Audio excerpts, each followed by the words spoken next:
Greetings. I hope everybody is doing okay. Now this is kuko tugenda kulawo nyo ngenda tukira ku nsonga.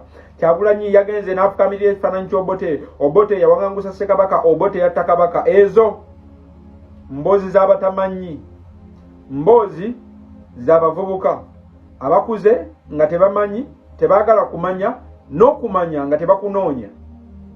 Kankole disclaimer. Obote simujjaako musango ku byatuuka ku Ssekabaka Muteesa. Era simujjaako musango ku byatuuka oba ku byabaawo mu 1966 Buganda crisis. Wabula bwe mba muteeka ku musaalaba muteekako n'abalala abali mu Buganda. Katugo mwana wa Buganda eyanyiigira Obote ebitundu 10 ku 10, nzikiriza nkutegeeze nti wamunyiigira mu butamanya, tukulidde mu bulimba nga tewali yatubuusa nti Obote yakontributinga ebitundu 4 ku byaletera okuwangangusibwa kwa Ssekabaka Muteesa mu 1966. Ebitundu 6 bivunaanyizibwa ku bantu ba Buganda, ku bantu abali mu Mengo establishment. Nzikiriza nkuzeeyo emyaka 5 nga tetunnatuuka mu kuwangangusibwa kwa Ssekabaka Muteesa mu 1966 omwezi ogwokutaano nga 23. Wuliriza, nkututte mu 1959 mwezi gwa Desemba nga 24. Bendikito Kiwanuka yali amaze okukuba Obote akalulu akaali kategekeddwa. By then Buganda teyakeetabaamu, yayina ensonga zaayo zigendamu kuba obudde tulina butono. Ngaga mu mwezi ogwokusatu akalulu Bendikito Kiwanuka yali amaze okukuba Obote enkoona n'enywa, baali bakasazaamu. Lwaki? Nga bakubye Obote akalulu addayo ku drawing board, amanya ki kyayinza okukola. Akalulu ako ne kasazibwamu ne kaddibwamu. Tugende mpola.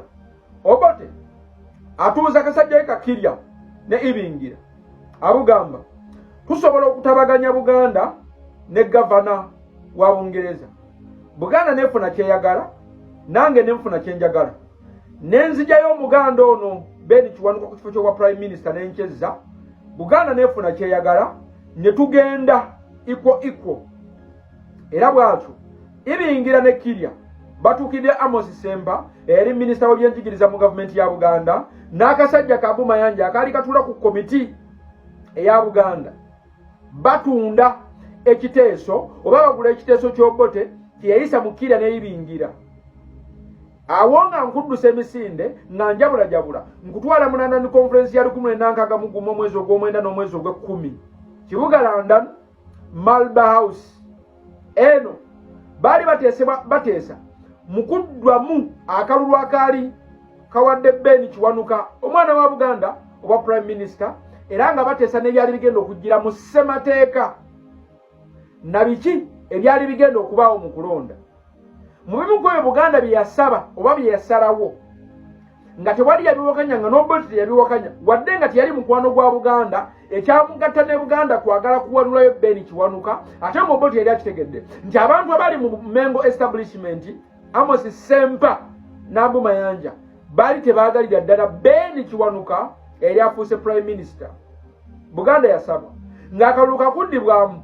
Abakiise ba Buganda bonna tebaali bakubwako kalulu. Olukiiko lwa Buganda lwali lulina okubalonda. Ebyo ebyogera mu London Conference.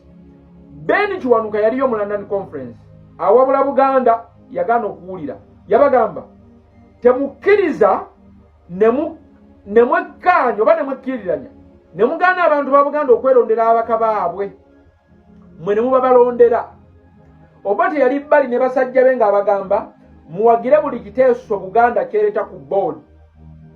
Bw'atyo omwana wa Buganda Ben Kiwanuka bw'afuluma conference eyo nga takkiriziganyiza na kya Buganda kwerondera abakiise bonna abaali bava mu Buganda 24 ng'olukiiko lwa Buganda lwe lubalonda direct to parliament. Tugenda ofubutuka eyo nga tufunye Mmaaja oba nga tufunye alliance omukago ogwa UPC ne Buganda. Buganda awo wetondera Kabaka yekka kewaayi. Tugenda okutuuka mu kalulu akaddamu okutegekebwa. Obote akawangula 62 nga tufuna obwetwaze yafuuka Prime Minister.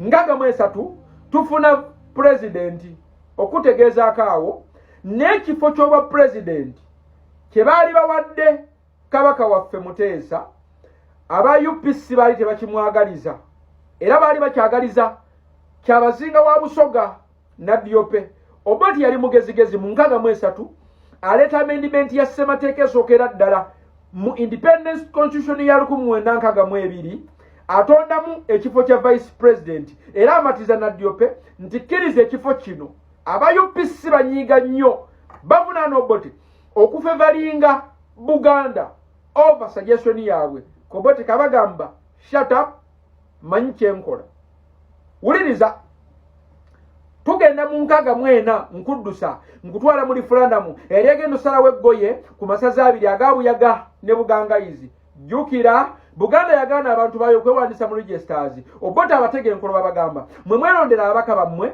naye ebitundu bya Uganda byonna ebisigadde abantu abawangalirayo bagende bewandisenga abalonzi berondera abalonzi baabwe abana bakiikirira mu constituencies zaabwe mu parliament ya Uganda tutuuka 64 Obote abatege enkolo babagamba abo bokka bewandisanga abalonzi mu 61 be bagenda okulonda mu referendum jukira Buganda yali yakwata abantu baayo ne basindika mu masaza gano ngetegedde nti wagenda berayo okulonda tugenda tuka mu 64 ngo Obote agamba abo abali abalonzi mu registers mu 61 be bagenda okwata mu kalulu ka referendum okusalawo ani na nnyini matwale oba masaza gano Buyaga ne Bugangayizi jukira nago tegali gaffe gawa Buganda olwokubanga yakolagana n'abazungu Bunyolo yawakanya Bunyolo akakulizo ke yatega omuzungu mu London conference emugamba nina amasaza nga abiri Buganda geyina ngagala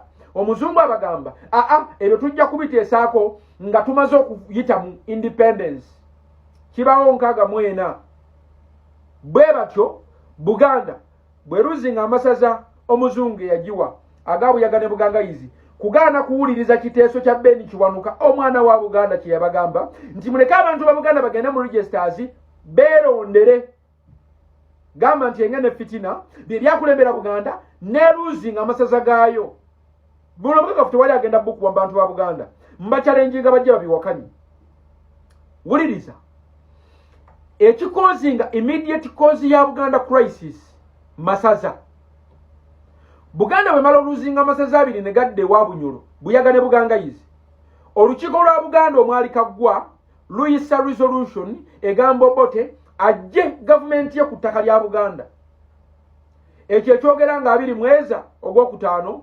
1966 enkeera ye yali Buganda crisis nga 23 ogwokutaano 1966 omwana wa Buganda onyigira Obote njagala obuuza ekibuuzo ani yatwala Obote wa Ssekabaka yali ani Minister w'ebyenjigiriza Abu Mayanja nani nomu ku basajja ba Kabaka Amos Sempa yali Minister w'ebyenjigiriza omusajja wa Kabaka yali omukulu Abu Mayanja ani yekobana n'Obote okugoba Ben Kiwanuka ku kifo wa Prime Minister ani yayina ennugu kwani ani gwalina okunyigira kyogamba senga Ben Kiwanuka yasigala ye Prime Minister yali wangangusiza Ssekabaka ani alwana Ben Kiwanuka era ani akwata Obote mukuso mutwale wa Ssekabaka otunula ku kifaananyi kino nonyigira Obote nonyigira Kyagulanyi noleka Abaganda abalwana Ben Kiwanuka ne bayingiza Obote olubiri ne bamutwale wa Ssekabaka mu London